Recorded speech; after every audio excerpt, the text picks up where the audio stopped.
Peux-tu braver et la mort et l'enfer? La force est en Christ, la force est en Christ. Retour aux fondamentaux de la foi en Jésus-Christ de Nazareth. Jésus d'amour fait tomber tous les fers. La force est dans le sang de Christ. Je suis fort. Retour aux fondamentaux de la foi en Jésus-Christ de Nazareth, une émission d'enseignement présentée par le pasteur Ketchon Joseph. Plus que vainqueur par le sang. Retour aux fondamentaux de la foi en Jésus-Christ de Nazareth, c'est tous les mercredis de 10h45 à 11h15 sur Radio Évangélique Maranatha. Veux-tu du ciel t'approcher chaque Bonne écoute à vous. jour? La force est en Christ, la force est en Christ. Gloire à Dieu. Gigonumao. Gloire à Dieu. Gigonumao. Que la droite triomphante du Dieu éternel repose sur votre vie ce jour. Adosilo gangan akulon mi tonton ni no gbezan mi tonji lo asan gbe tonji. Que la droite triomphante du Dieu éternel. Adosilo gangan ma voton. La droite qui est invaincue et invincible. Adosilo de mere ma si lu jiton. Que cette droite Adosilo eneon. combatte pour vous ce jour. Ni fon wanu mi lo asan gbe tonwe. Signale sa puissance dans le camp de tous ceux qui cherchent à vous distraire. Ni de ronton kle do yin apakwe me de bana de nuku mi ton ay hamdo sinu. Et que la lumière de Dieu, bonu weziza ma uton. la lumière salvatrice de Christ, Weziza wolenganton la ma ofisiton. véritable lumière qui venant dans ce monde éclaire tout homme, Weziza dodo de lo wa ho me ono zawero me le vous rencontre ce matin, Ni pe kami sanzandi. vous illumine, chasse les ténèbres de vos vies. Que toute ténèbre soit chassée de vos vies. Ténèbres intellectuelles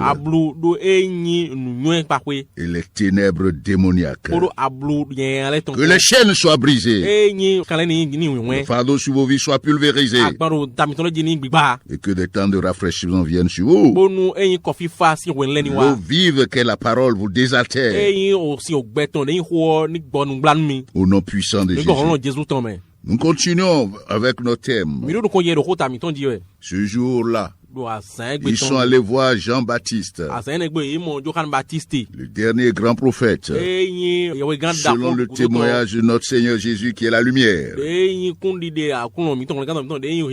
qui est la vérité.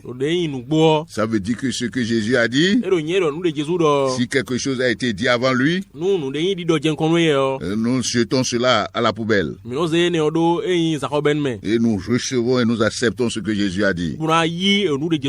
Jésus parlant de Jean-Baptiste, tous ceux qui sont nés des femmes, il n'y en a pas aussi grand que Jean-Baptiste. Et c'est lui qui rend le témoignage. Il est lui qui a rendu le témoignage. Dit l'agneau de Dieu qui ôte les péchés du monde. Et nous avons dit la pertinence de ce sujet, de ce thème, tient à ce que, en tout cas, prend sa source dans la vérité de l'évangile. Christ est mort pour nos péchés selon les Écritures. Christ a été enseveli. Le troisième jour, Jésus-Christ est ressuscité. Il vit à jamais. De quel Christ parle-t-on? Puisqu'aujourd'hui, il y a beaucoup de Christ qui sont enseignés dans les loges des temples, dans certaines religions. Nous voulons parler du Christ qui est révélé selon les Écritures. Jean le prophète s'inscrivant dans la tradition prophétique judéo-chrétienne. C'est-à-dire, il a révélé, quand il a vu Jésus-Christ, le Saint-Esprit opérant dans son cœur, l'Esprit véritable, ses yeux s'ouvrirent. Il a dit, voici l'agneau de Dieu qui ôte les péchés du monde. Cette expression résume en quelque sorte les vérités fondamentales du salut. Révèle quoi? Que ce Jésus-Christ de Nazareth dans cette posture est l'accomplissement de tout le système lévitique de sacrificature.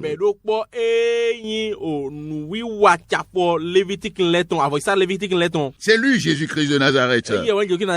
C'est de lui qu'il est question. Dieu étant le seul législateur ayant établi de façon souveraine le principe de la substitution de la victime au coupable,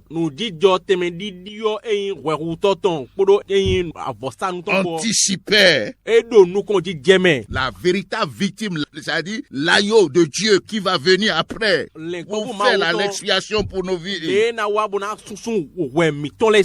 Ça anticipait cela déjà. Gloire à Dieu. Gloire à Dieu. Et nous avons dit quoi encore? Que Jésus-Christ de Nazareth, par cette expression, Jésus, l'agneau de Dieu, qui ôte les péchés du monde, nous avons dit quoi? Qu'il y a une différence fondamentale entre cet agneau, son œuvre expiatoire, et l'œuvre expiatoire des agneaux de tous les sacrifices de l'Ancien Testament de la loi mosaïque.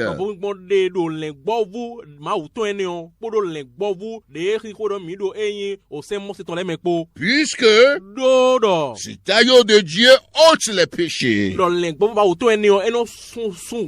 C'est-à-dire que les agneaux ou bien les boucs expiatoires dans l'Ancien Testament ne font que couvrir le péché.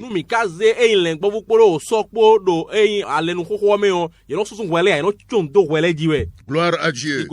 Gloire à Dieu. Toi qui crois en Jésus-Christ de Nazareth, tu es bien heureux. Parce que son œuvre expiatoire,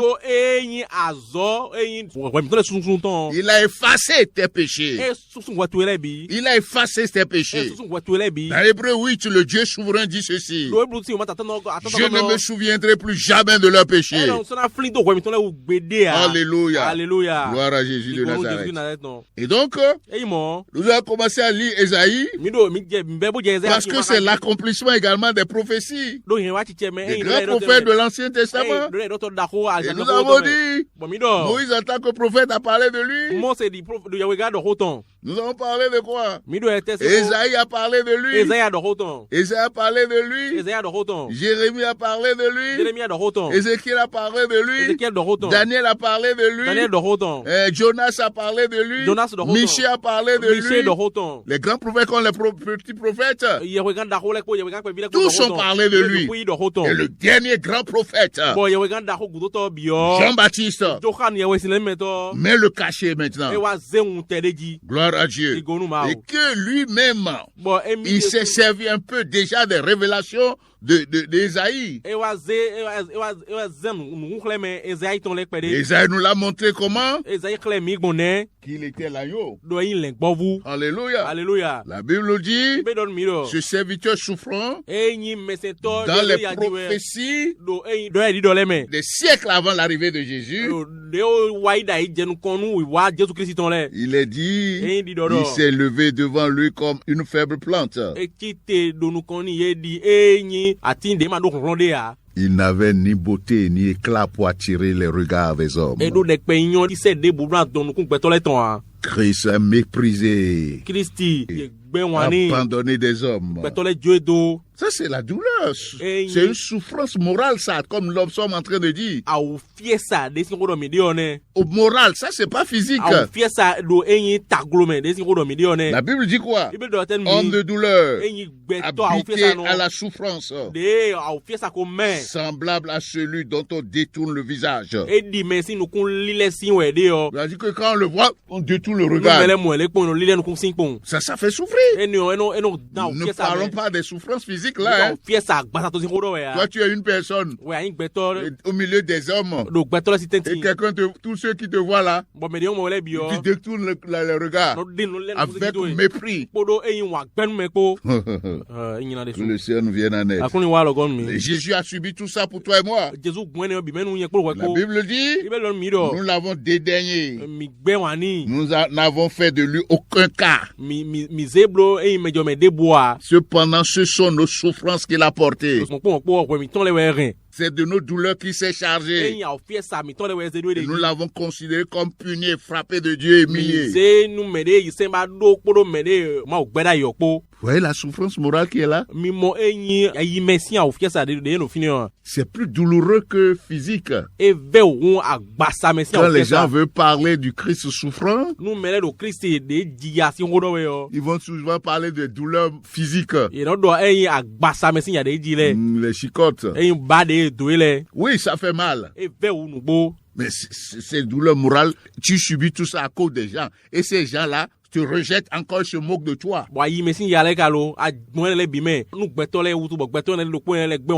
Et détournent les regards de toi.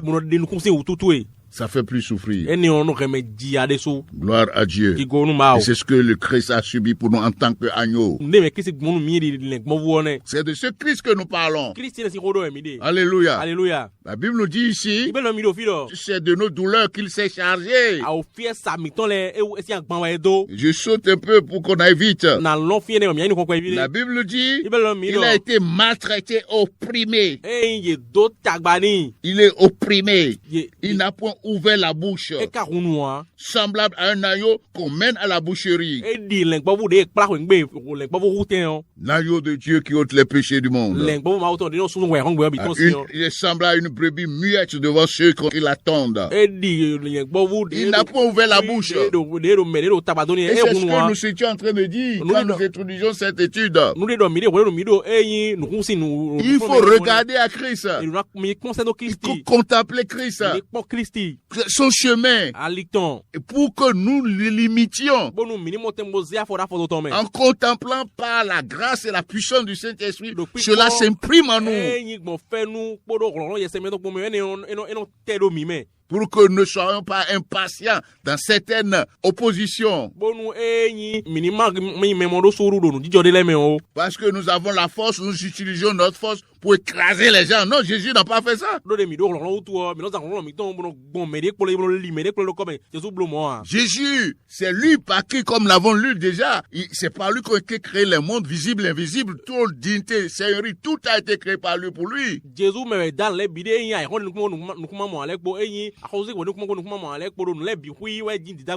Jésus-Christ de Nazareth, d'un froncement de sourcils, pour faire précipiter tout l'univers dans le chaos. Mais le voilà là, maltraité. Et toi qui m'écoutes là, vous qui êtes dans ce monde-là, quand vous avez une petite force là, une petite autorité ou puissance là, vous devenez indifférent aux souffrances humaines. Vous utilisez vos forces pour briser les hommes. C'est pas le Christ que les Saintes Écritures nous ont montré ça. Où est-ce que tu es allé apprendre ça? Que le Seigneur nous vienne en aide. Il y a des prières aussi qu'on voit dans les milieux chrétiens aujourd'hui qui ne révèlent pas vraiment le Christ selon les Écritures.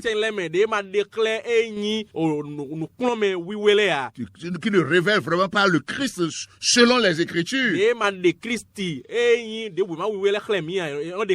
Que le Seigneur nous vienne en aide. Que le Seigneur nous vienne en aide. Alléluia. Alléluia. Alléluia. Alléluia. Même avant la loi mosaïque. Ça, c'est le dernier point que nous voulons voir. Jésus-Christ, l'agneau de Dieu qui ôte les péchés du monde, doit aussi la délivrance du peuple d'Israël de la domination pharaonique. Comme nous l'avons vu dans Exode. Alléluia. Alléluia. Dans Exode 12, qu'est-ce que nous voyons? Grand Dieu, le souverain, le Dieu d'Israël. Le Yore-Ware. Le grand Dieu qui est avant le temps et l'espace. C'est-à-dire que lui, il est avant tous les commencements. Alléluia. Alléluia. Ce grand Dieu des cieux. La Bible, quand il a décidé de délivrer son peuple d'Israël, conformément aux promesses, conformément au serment qu'il a fait à Abraham, à Isaac et à Jacob. Quand il a décidé de sortir le peuple et que Pharaon s'est opposé. Pharaon à l'époque c'était comme la première puissance au monde. Ce grand Dieu va choisir un éleveur avec un bâton d'éleveur pour réduire à néant toute la puissance de Pharaon. Alléluia. Alléluia. Alléluia. Alléluia. Réduire à néant la puissance nucléaire, la puissance des armes, des chars, de toute l'armée égyptienne à l'époque. Avec le bâton d'un éleveur. C'est ce Dieu-là que nous adorons, qui est puissant. Alléluia. Alléluia. La Bible nous dit, avant d'en arriver là, le Pharaon s'est opposé. Après avoir déployé différentes plaies sur l'Égypte pour forcer.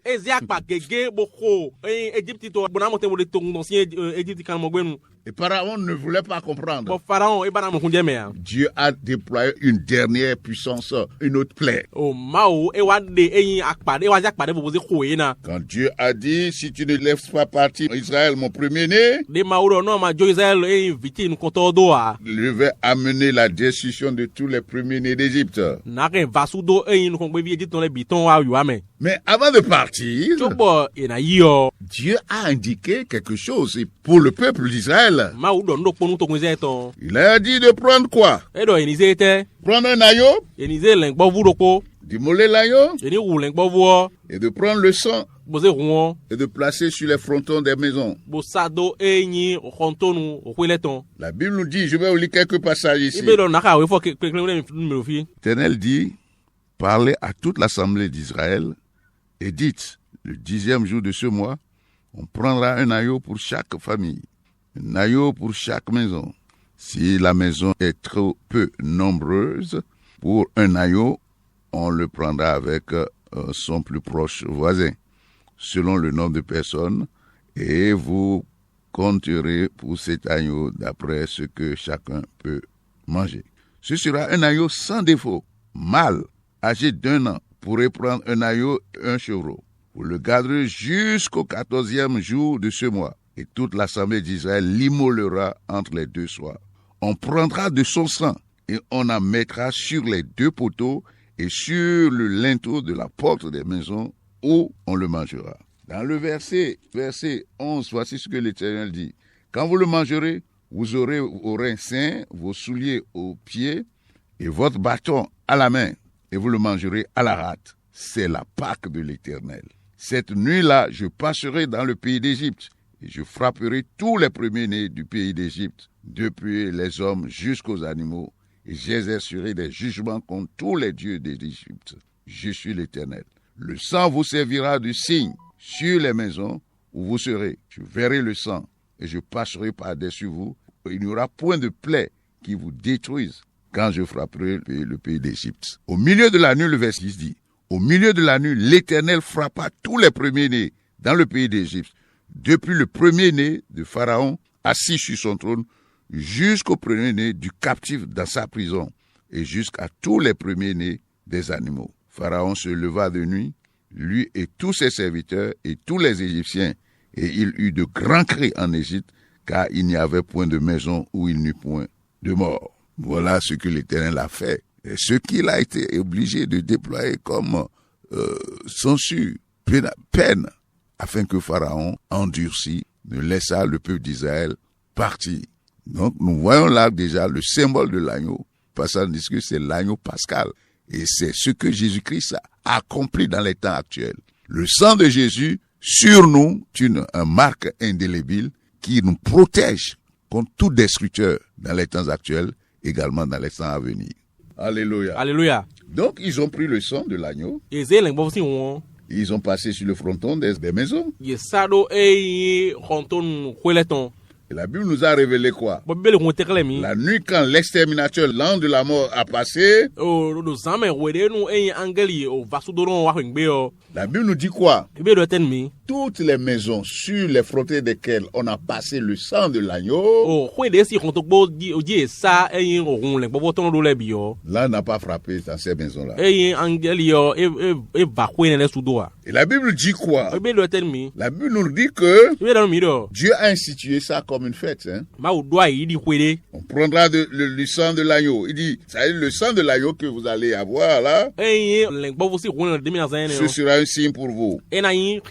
Ce sera un signe. Je verrai le sang et je basserai. Alléluia. Alléluia. Qu'est-ce que nous sommes en train de dire? C'est l'agneau pascal. L'agneau pascal. Et sans lequel, là, sans le sang duquel, la mort aurait atteint toutes les maisons. Non seulement ça, quand Pharaon a vu cette plaie frapper l'Égypte, il a dû laisser partir le peuple d'Israël. Ce que nous voulons dire, c'est quoi? C'est que quand Jean-Baptiste parlait de Jésus, l'agneau de Dieu qui ôte les péchés du monde,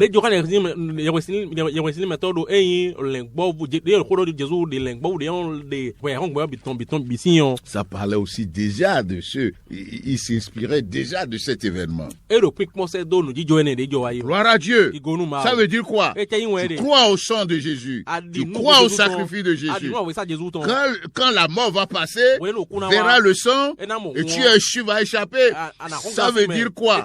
Par le sang de Jésus, tu as la vie, tu es sauvé, la vie éternelle, la mort n'a plus de pouvoir sur toi.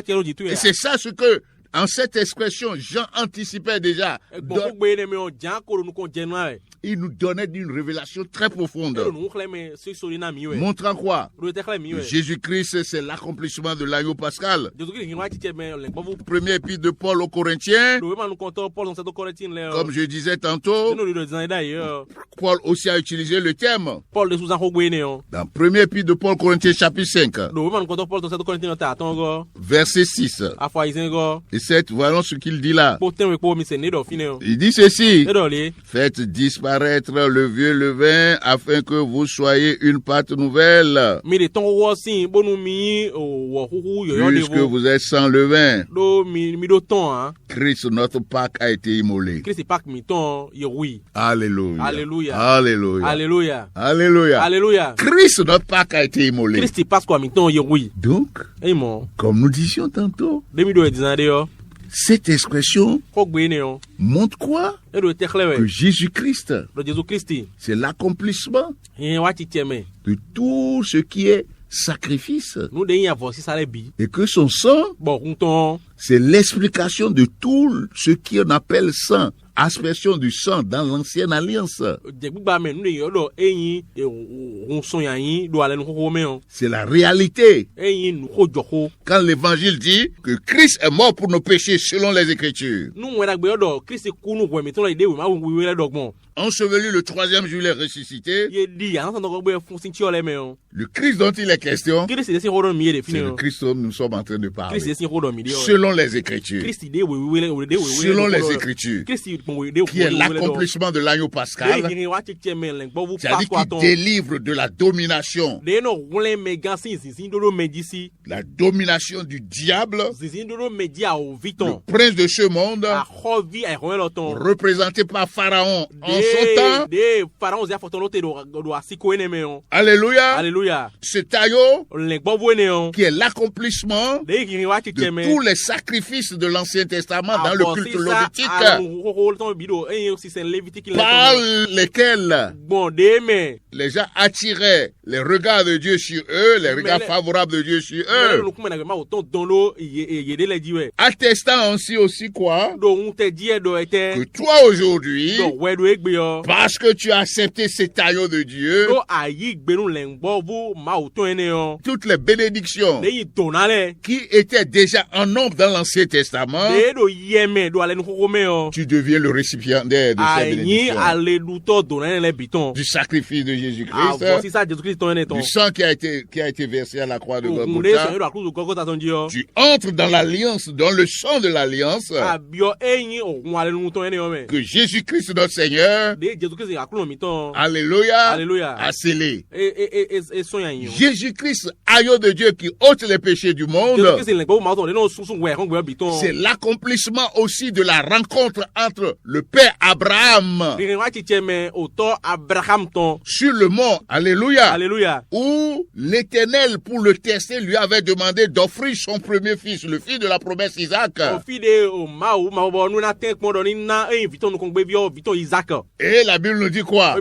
Au moment où il devait lever la main sur le petit Isaac, la voix de l'Éternel tourna des cieux. Arrête! Et la Bible a dit, tu as pourvu au bélier, au sacrifice. Alléluia. Jésus-Christ notre Seigneur, comme nous y reverrons après, l'a dit à ses sacrificateurs et ses scribes dans Jean 8 que Abraham s'est réjoui de ce qu'il verrait son jour à lui. Où est-ce que Abraham a vu le jour du Christ? Dans ce bélier que Dieu a pourvu sur le mont Morija, du mont Morija. Alléluia. Et il a émolé ça. Jésus-Christ, c'est de lui qu'il est question. C'est de ce Jésus que nous parlons. Et c'est ce Jésus-là que nous avons cru. Et c'est ce Jésus-là qui nous sauve. C'est ce Jésus-là qui nous a obtenu la rédemption éternelle. Et c'est dans ce Jésus-là que nous glorifions. Que tu sois béni en ce jour. Que la grâce du Dieu éternel te protège. Que le Seigneur te soutienne, te fortifie, t'édifie, t'enracine et te fasse triompher de toute adversité. Au nom puissant de Jésus. Amen. Peux-tu braver et la mort et l'enfer? La force est en Christ, la force est en Christ. C'était l'émission Retour aux fondamentaux de la foi en Jésus-Christ de Nazareth. Jésus d'un mot fait tomber tous les fers. La force est dans le sang de Christ. Je suis fort. Retour aux fondamentaux de la foi en Jésus-Christ de Nazareth, une émission d'enseignement présentée par le pasteur Ketcho Joseph. Oui, plus que vainqueur par le sang. Retour aux fondamentaux de la foi en Jésus-Christ de Nazareth, tous les mercredis de 10h45 à 11h15. Veux-tu du ciel? Contact du pasteur 53 53 03 84. 53 53 03 84. Que Dieu bénisse votre écoute. La force